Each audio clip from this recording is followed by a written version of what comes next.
Boa tarde, pessoal. Meu nome é Marcelo. Eu vou falar um pouco sobre a farmacogenética em estudos sobre antivirais. Os componentes da nossa equipe são Eliezer Ramos, Leandra Silva, Francisco de Assis e Thaís de Andrade. Bom, nós sabemos que pacientes tratados com diversas medicações apresentam variabilidade na resposta sobre essas medicações e susceptibilidade à toxicidade.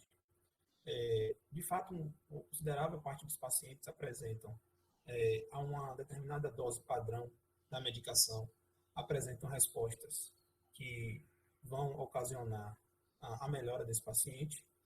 Podem ter respostas com parcialidade da resposta do paciente à droga, ou eles podem apresentar reações adversas ao medicamento. No momento da administração de determinado fármaco, era importante que nós soubéssemos questões como absorção, distribuição, o metabolismo e a excreção do fármaco, né? Para que, de acordo com parâmetros farmacodinâmicos e farmacocinéticos da droga em questão, a gente pudesse administrar essa droga para o paciente da melhor forma a diminuir a toxicidade a ele. Nesse contexto, a farmacogenética ela estuda como diferença genética entre os indivíduos pode afetar o metabolismo dos medicamentos, já que a variação do genoma humano é um dos fatores responsáveis por modular a resposta individual aos medicamentos. Bom, nesse contexto eu vou falar um pouco sobre o histórico da descoberta da farmacogenética. A farmacogenética, ela inicialmente foi descoberta há 50 anos em doentes com deficiência na enzima glicose 6-fosfato desidrogenase. E esses doentes desenvolveram uma hemólise. E quando tratado com primaquina, que era o antimalárico muito utilizado na época, foi desenvolvida uma correlação entre a deficiência enzimática e a reação adversa apresentada. O termo farmacogenética ele foi, então, em 1959, introduzido por Vogel na comunidade científica, segundo Shin et al. A farmacogenética ela evoluiu muito nos últimos 50 anos. E a maior promessa dela é contribuir para a individualização da terapêutica, ou seja, a prescrição de medicamento certo, na dose adequada, para cada indivíduo, com base no conhecimento dos fatores genéticos que modulam a farmacogenética e a farmacodinâmica dos medicamentos. Bom, então, nós temos a introdução do conceito de farmacogenética, que pode ser considerada como uma ciência que examina as bases genéticas da variabilidade dos individuais, observada nas respostas terapêuticas e tratamentos farmacológicos, segundo Shin e Coase. Bom, daí nós passamos para algumas utilidades do uso da farmacogenética para auxiliar a terapia medicamentosa. Ela pode ter um potencial e pode diminuir os custos de pacientes, de planos de saúde, ou até mesmo do sistema público de saúde, uma vez que, sabendo qual dose deve ser dada para cada paciente, nós iremos diminuir o custo com medicações que não causem efeito ou que sejam desperdiçadas. Elas podem utilizar na prescrição, podem ser auxiliares na prescrição de medicamentos altamente eficazes, com baixo risco de efeito colateral, diminuindo o risco à toxicidade dos pacientes e algum efeito adverso grave. Também nós podemos prever a forma de metabolização do fármaco no organismo do paciente, permitindo um tratamento personalizado para aquele indivíduo. E também nós podemos identificar novos alvos terapêuticos e a otimização dos protocolos da farmacologia clínica, fazendo assim novos esquemas posológicos, fazendo uma revisão desses esquemas posológicos. Então, agora eu vou passar para o meu colega Eliezer, que vai falar um pouco mais sobre os antivirais.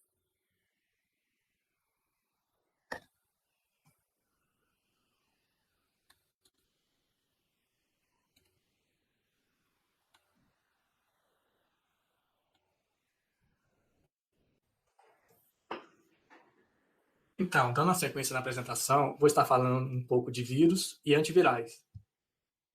O que são vírus? São agentes infecciosos, em geral, na faixa de 20 a 30 nanômetros. Eles se reproduzem em um hospedeiro, ou seja, são patógenos intracelulares obrigatórios e, em geral, são vírus de DNA ou vírus de RNA. Alguns exemplos de vírus de DNA: o poxvírus, o vírus da varíola, o herpes vírus, vírus da catapora, o herpes zoster, o herpes labial e febre glandular.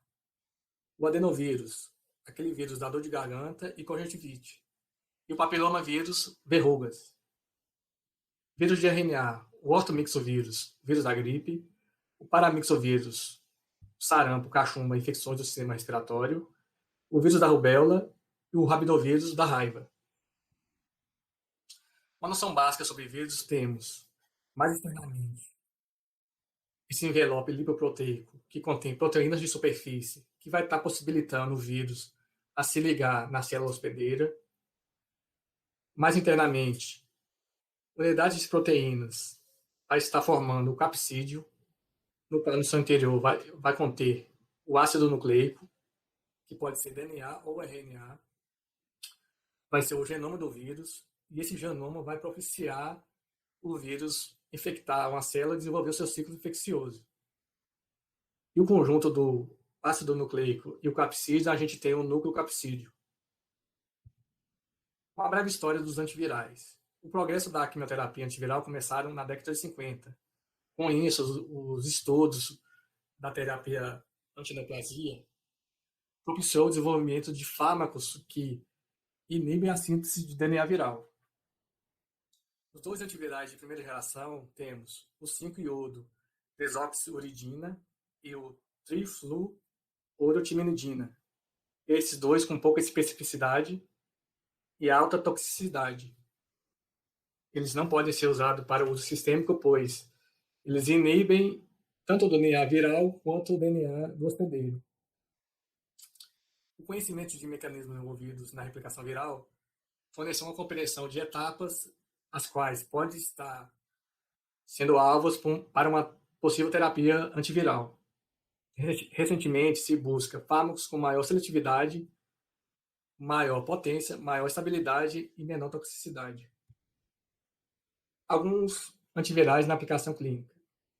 Trouxemos os antiherpéticos contra herpes, anti-influenza, anti-hepatite, por exemplo, a B e C, e antirretrovirais, por exemplo, HIV e outros antivirais. Esses mecanismos de ação vai estar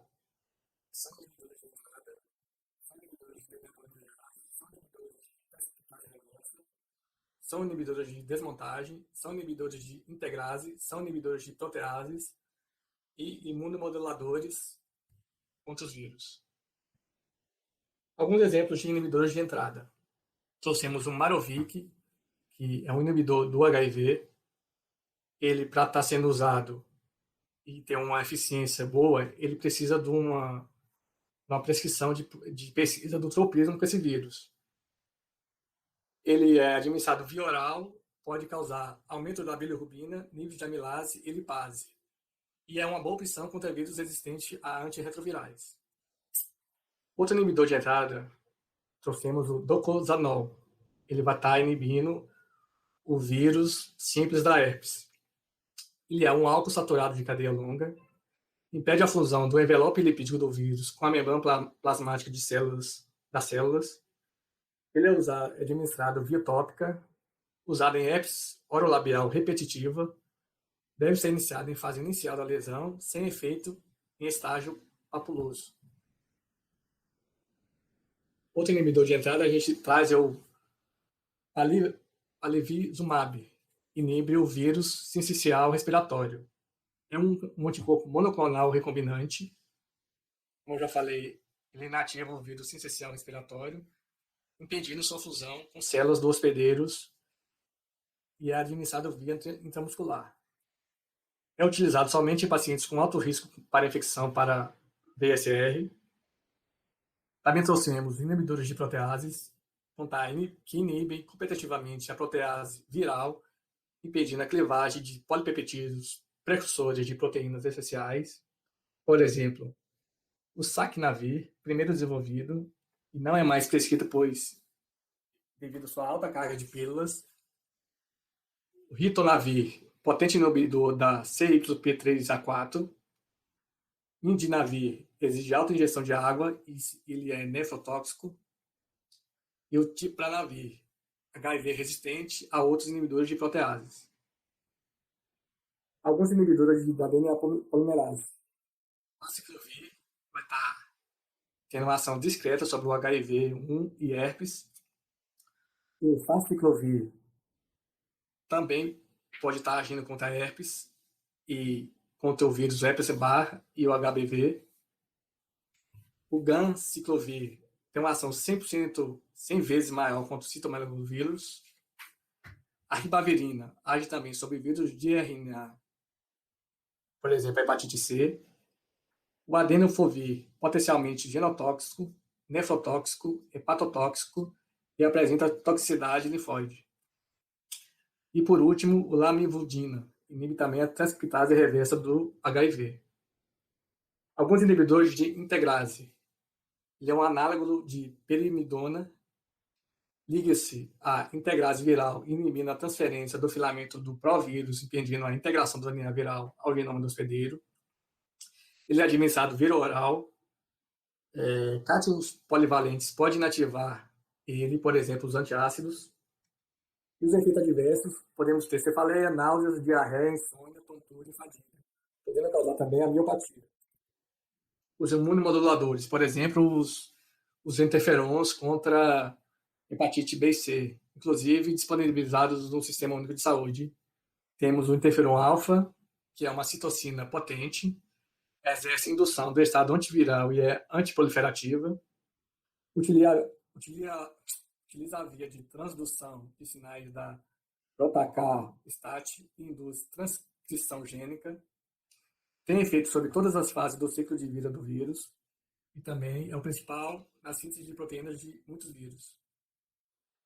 Suas reações agudamente causam uma síndrome semelhante à influenza, febre, mialgia, artralgia, cefaleia e calafrios, neurotoxicidade, mielossupressão, tiroidite e raramente efeitos cardiovasculares. Também trouxemos inibidores da transcriptase reversa. Esses inibidores nucleosídeos da transcriptase reversa.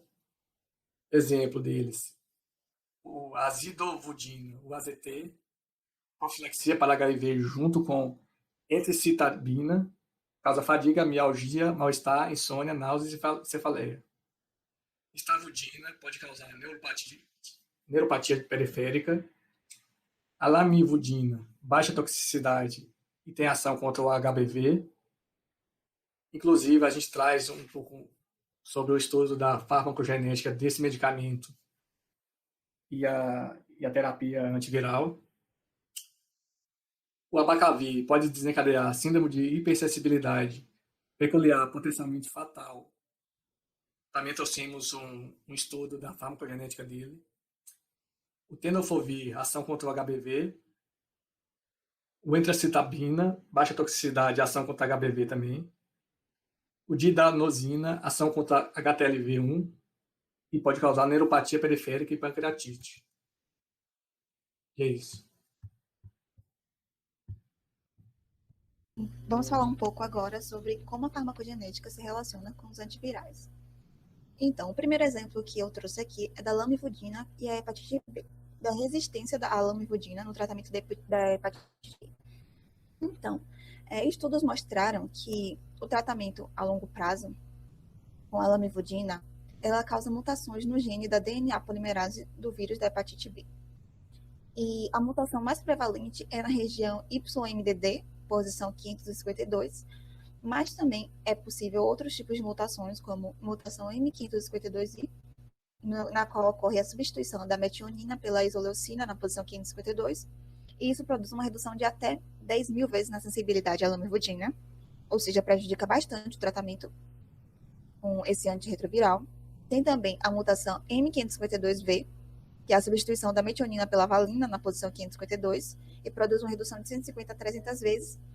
E uma mutação, que é a L528M, que nela ocorre a substituição do aminoácido leucina pela metionina na posição 528, e essa mutação ela produz uma redução de 18 vezes na sensibilidade ao medicamento. E existe um teste feito em laboratório, né, para determinar se o indivíduo desenvolveu alguma dessas mutações e, consequentemente, está com uma resistência à lamivudina, para saber se, dessa forma, deve ser feita alguma alteração no tratamento do indivíduo, na terapia. Como eu disse, a duração do tratamento ela está diretamente proporcional às mutações que ocorrem, né, e que promovem essa resistência viral. E um estudo foi feito, né, que mostra que o tratamento com a lamivudina por 5 anos leva a uma taxa de resistência de até 80%. E isso faz com que o médico deva analisar quais são os riscos e benefícios dessa droga no tratamento da hepatite B crônica. Agora eu trouxe também outro exemplo que está diretamente... Bem, chegamos então ao caso clínico. Paciente MAD, masculino, 46 anos, branco, casado, católico, ensino superior completo, contador, natural procedente de Salvador, Paraíba. Apresenta como queixa principal uma erupção cutânea generalizada, acompanhada de náuseas e diarreia há 2 dias.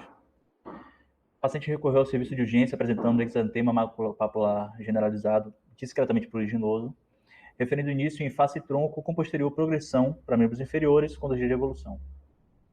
Apresenta ainda mal-estar generalizado, relata febre com temperatura de 39,6 graus Celsius, náuseas e diarreia com ausência de sangue, muco ou pus, embora não saiba especificar a frequência.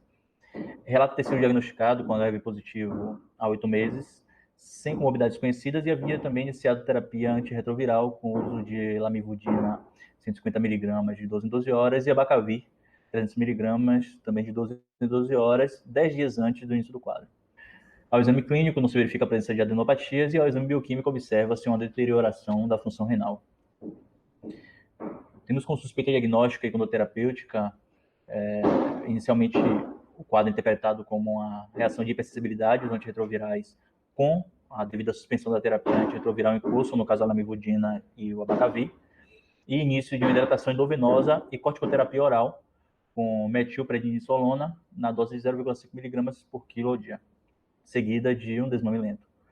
O paciente apresentou, então, melhora rápida, em cerca de 48 horas, com uma descamação dos exantemas e a regressão dos achados bioquímicos aos valores de referência em aproximadamente 2 semanas. O exame para tipificação do alelo HLA-B foi realizado previamente à prescrição medicamentosa, mas não estava ainda disponível no início da terapia antirretroviral. E ele é bem importante, a gente vai ver um pouco mais adiante. Esse exame posteriormente revelou uma positividade para a variante HLA-B 5701. Bem, como citado pelos colegas, todos os medicamentos eles apresentam potencial de toxicidade em alguns pacientes, mas não necessariamente em todos. Isso pode ser explicado pela presença de variações genéticas ou polimorfismos genéticos em cada indivíduo, o que vai influenciar a forma como o paciente responde aos medicamentos produzidos e também os seus efeitos adversos.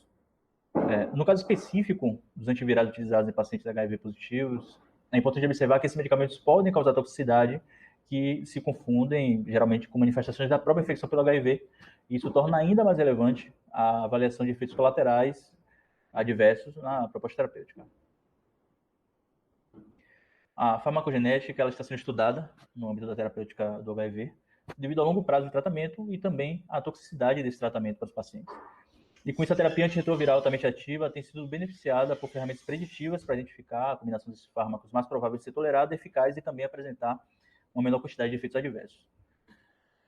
Um dos melhores exemplos para essa colaboração da farmacogenética no tratamento associado a esse medicamento é a associação entre o antígeno leucocitário humano, mais especificamente o antígeno leucocitário humano B5701, HLA-B 5701, como estamos acima, e a reação de hipersensibilidade induzida pelo antirretroviral abacavir para pacientes que apresentam esse genotipo.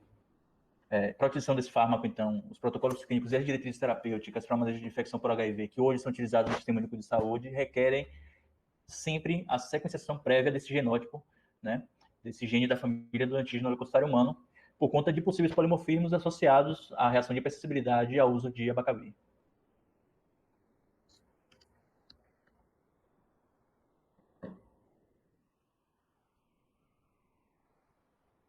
Bom, gente, prosseguindo com o caso clínico, o abacavir é um inibidor nucleosídico da transcriptase reversa que causa uma reação de hipersensibilidade em aproximadamente 5% dos pacientes. Entre esses sintomas, eles podem ser apresentados como febre, náusea, exantema, mal-estar, distúrbios gastrointestinais respiratórios e, em casos raros, pode ser fatal. Há fortes evidências de uma base imunológica para essa reação de hipersensibilidade, devido à presença de linfócitos TC, D8+, infiltrados na pele dos pacientes que apresentam como efeito adverso a erupção cutânea. Além disso, uma associação entre a reação de hipersensibilidade induzida pelo medicamento abacavir e a variante HLA-B5701 do gene HLA-B do sistema antígeno leucocitário humano sugere também uma base genética para essa reação. Um dos primeiros estudos farmacogenéticos dessa droga registrou a presença do alelo HLA-B5701 em 78% dos pacientes que apresentaram hipersensibilidade contra apenas 2% do grupo controle. Em seguida, essa associação foi reproduzida em diversos estudos, o que impactou diretamente na prática clínica com a implementação do exame de tipificação do alelo HLA-B5701, visando oferecer mais segurança na prescrição do antiviral abacavir. Atualmente, esses estudos corroboram a associação da variante HLA-B5701 a essa reação, na qual a presença de ao menos uma cópia do alelo 5701 aumenta em 27,51 vezes a chance de apresentar hipersensibilidade. No manejo desse caso clínico, é importante, então, observar que recentemente foi ampliado no âmbito do SUS o uso de exame para tipificação do alelo HLA-B para pessoas vivendo com HIV/AIDS, com indicação de uso do abacavir, sendo importante observar que o teste HLA-B5701 sempre deve proceder o uso do abacavir, e esse medicamento não deve ser administrado a pacientes que apresentam resultado positivo para o alelo HLA-5701. Sendo assim, o paciente que descontinuar abacavir por suspeita de reação de hipersensibilidade não deverá receber mais o abacavir, independente do status do teste para HLA-B5701, pois o reinício do abacavir após a suspeita de reação de hipersensibilidade pode causar o reaparecimento dos sintomas em algumas horas, que são mais graves do que na apresentação inicial, e podem incluir hipotensão e causar risco de morte. Essas são as nossas referências.